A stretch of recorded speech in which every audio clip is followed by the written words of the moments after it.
વાપર ભાઈ એ અમારાથી એક મિસ્ટેક થઈ ગઈ છે. શું થઈ ગઈ છે? આવો. જય માતાજી. મજામાં ભાઈ? અરે અરે ભાઈ જય માતાજી. માતાજી જય માતાજી. મજામાં માડી? અરે અરે પગે લાગો માં. જય માતાજી. મજામાં? વાપર ભાઈ એ અમારાથી એક મિસ્ટેક થઈ ગઈ છે. શું થઈ ગઈ છે? આવો.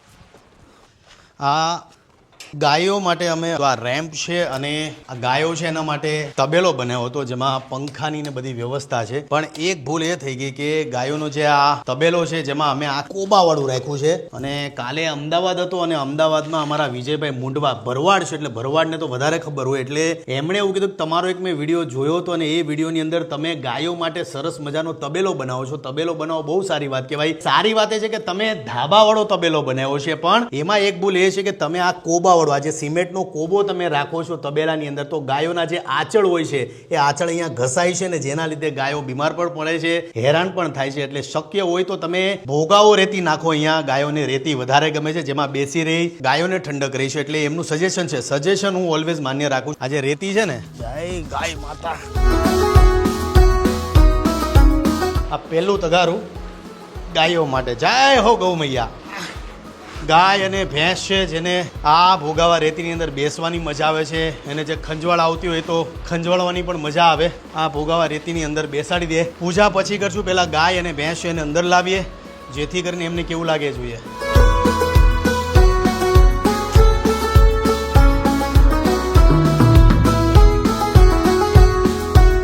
જય ગણપતિ બાપા મોરયા.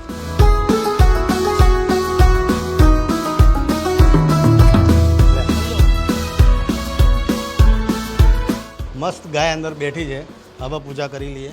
ભાઈ અમે પૂજા કરવા આવતા હતા અને અમે રસ્તામાં બ્રાહ્મણ ફાઇન્ડ આઉટ કરી રહ્યા હતા. ભાઈ બ્રહ્મ દેવતા ક્યાંય મળી નતા રહ્યા અને જોગાનો જોગ અમે અરુણભાઈ અમારા ભાઈ છે ને આજે પૂજા કરાવવાના છે. ગણપતિ બાપા જય ગણપતિ બાપા જય ગણપતિ બાપા.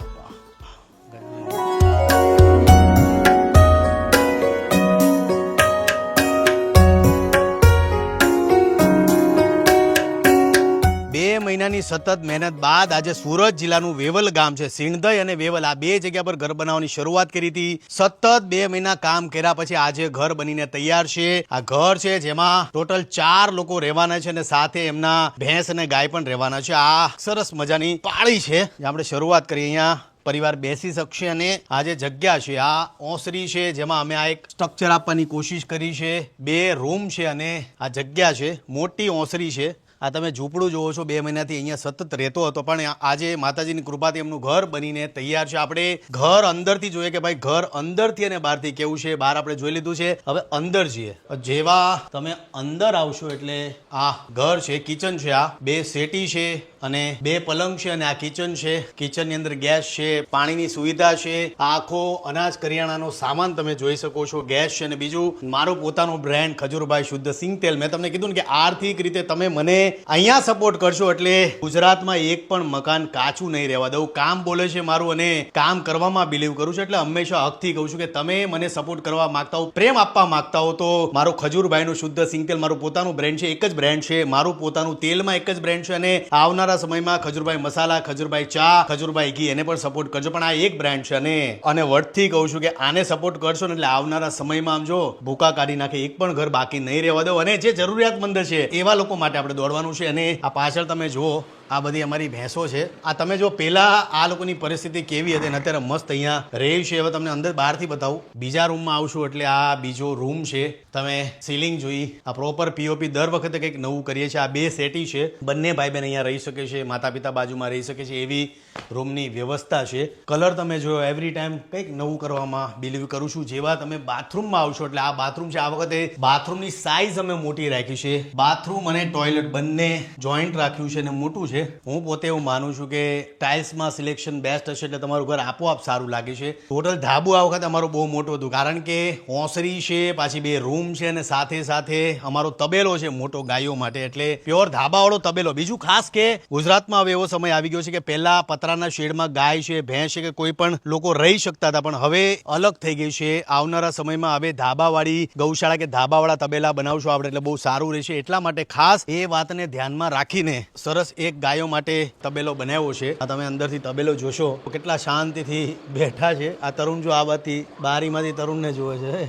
શાંતિથી બેઠા છે, પંખાની વ્યવસ્થા છે, આ એક સરસ મજાની જાળીની વ્યવસ્થા કરી છે. જોજે ત્યાં તરુણ ટેકડો મારી અંદર નો આવી જાય, પણ મજા આવે છે. આ સાયક્લોનના લીધે પરિવાર અટવાઈ ગયો અને આ ગાય અને ભેંસ 5 દિવસથી કાદવ અને હેરાનગતિ ભોગવી રહ્યા હતા, પણ આજે એમનો આ સરસ પાકો મસ્ત મજાનો તબેલો બનીને તૈયાર છે. એટલે આ છે ઘર. તમે જોઈ લીધું આખું ઘર. બધાને પૂછે કે ભાઈ ઘર આ લોકોને કેવું લાગ્યું છે.